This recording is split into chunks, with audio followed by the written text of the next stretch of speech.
Right guys, we're back. Video 2 of the Lamborghini. This part here, it's all been sanded down. We had a big problem on the edge.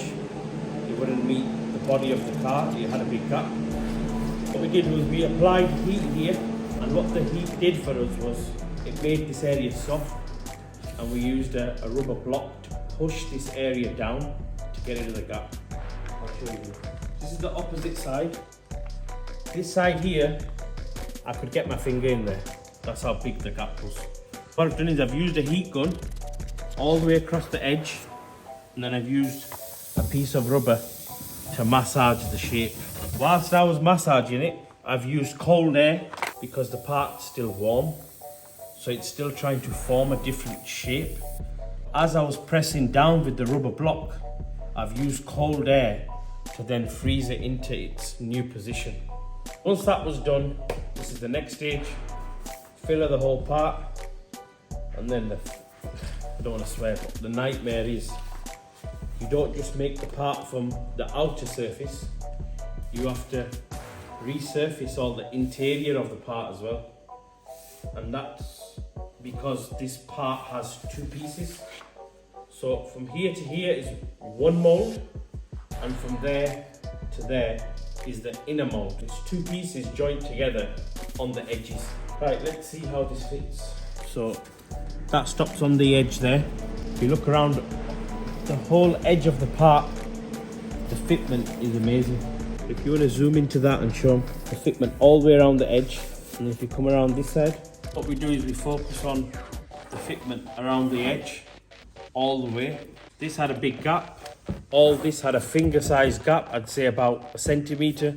And to get that to be perfect, we've obviously heated the edge up like we've done on the other side. We've pushed it all down to get into the gap, and then we resurfaced the whole part.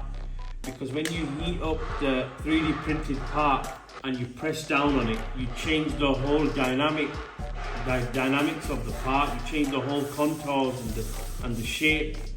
So you have to resurface the whole part so it blends in this direction, this contour here, and then that contour there. It becomes a bit of a nightmare, but nothing's impossible. The back's nearly done. Side skirts have been primered, they've been sanded. On the front, same thing again. We've done the finishing touches on the front. Obviously they're not properly installed on the car, they're only on with tape. The tape doesn't hold very well because of the weight, but if you have a look at this, the part fits very well and the surface is nice and smooth. This is ready for primer,